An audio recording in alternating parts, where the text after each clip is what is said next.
في نادي الزمالك جلسة مع إدارة النادي خلال الفترات الأخيرة، وذلك من أجل حسم العديد من الملفات التي تخص الفريق الأول لكرة القدم، وبالتحديد 4 ملفات.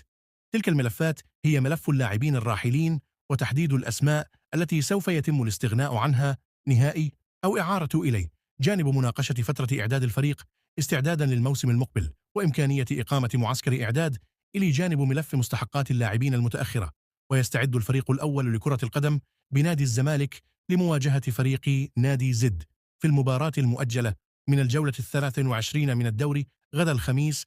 اللاعب ناصر منسي عن وجود 3 عروض له من أندية محلية ترغب في ضمه إلى صفوفهم في الموسم القادم. اللاعب الذي يبدو أنه قريب من الرحيل عن صفوف الزمالك، هناك 3 أندية محلية ترغب في ضمه إلى صفوفها، بالطبع نادي البنك الأهلي، ومن بعده النادي المصري كما أخبرنا كم. والآن